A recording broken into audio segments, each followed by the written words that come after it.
মুরগি অসুস্থ হবার অনেক কারণ আছে, কিন্তু সুস্থ রাখার প্রক্রিয়া কিন্তু খুবই সাধারণ। ছোট ছোট বিষয়গুলো যেগুলো আমরা তোয়াক্কা করি না, সেগুলো কিন্তু পারে আমাদের শখের খামারকে সতেজ রাখতে। আর তার মধ্যে পর্দা হচ্ছে অন্যতম।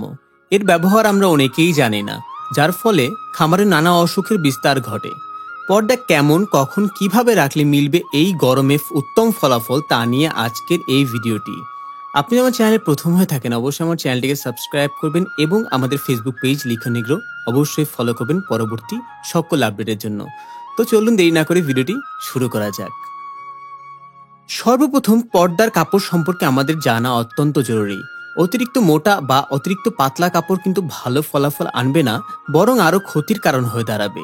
সেক্ষেত্রে বাজারে মুরগির জন্য আলাদা কাপড় কিনতে পাওয়া যায়, তা আপনি ক্রয় করতে পারেন, যা নির্বিঘ্নে বাতাস অতিবাহিত হবে এবং বৃষ্টির দিন বৃষ্টি প্রতিরোধ করবে। তাছাড়া অনেকেই ব্যবহার করে থাকেন পলিথিন। তাদের উদ্দেশ্যে বলতে চাই, এমন অভ্যাস যত দ্রুত সম্ভব দূর করে ফেলুন।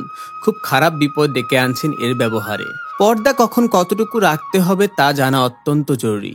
অতিরিক্ত রোদের আলো যেদিক থেকে খাড়াখাড়ি পড়ছে সেদিকের পর্দা ঢেকে রাখুন, অন্য পাশে খোলা রাখুন। ঘর পূর্ব পশ্চিম করতে অভ্যাস করুন। মুরগির ঘর সাধারণত পূর্ব পশ্চিম করা হয়ে থাকে। এই দুই পাশে পর্দা দিয়ে ঢেকে দিন অতিরিক্ত গরমের সময়, এবং উত্তর দক্ষিণ দিকটি খোলা রাখুন। এতে বাতাস ভালো সঞ্চালন হবে এবং মুরগি আরামে থাকবে। মুরগির শেডে মাঝে মাঝে যে গ্যাস কেমন জমছে তা খেয়ালে রাখুন এবং সেই অনুযায়ী পর্দা সেট করুন। অতিরিক্ত ঠান্ডা বাতাস বহমান থাকলে যেদিক থেকে বাতাসটি আসছে সেদিকে পর্দা বন্ধ করে রাখুন এবং অপর পাশটি খোলা রাখুন।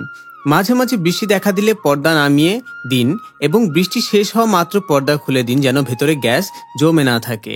টানা বৃষ্টি থাকলে পর্দা অর্ধেকের বেশি বন্ধ রাখুন, একেবারে সম্পূর্ণ কিন্তু নয়।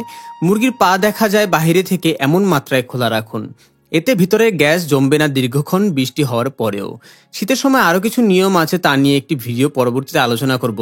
তবে এই গরমে পর্দার ব্যবহার সঠিক পদ্ধতি অবলম্বন করলে মিলবে সফলতা ও মুরগি আরও সতেজ ও সুস্থ রাখা সম্ভব হবে। সো আজকের মতো ভিডিও এখানেই শেষ করছি। আরও কোনো প্রশ্ন উত্তর থাকলে অবশ্যই কমেন্ট বক্সে লিখে রাখবেন। আমি সময় মতো সেখানে উপস্থিত থেকে সকল প্রশ্নের সমাধান করে দেব। এবং আমার চ্যানেলটি অবশ্যই সাবস্ক্রাইব করে রাখবেন পরবর্তী সকল আপডেটের জন্য। সো আজকের মতো বিদায় নিচ্ছি। আসসালামু আলাইকুম, ভালো থাকবেন সবাই।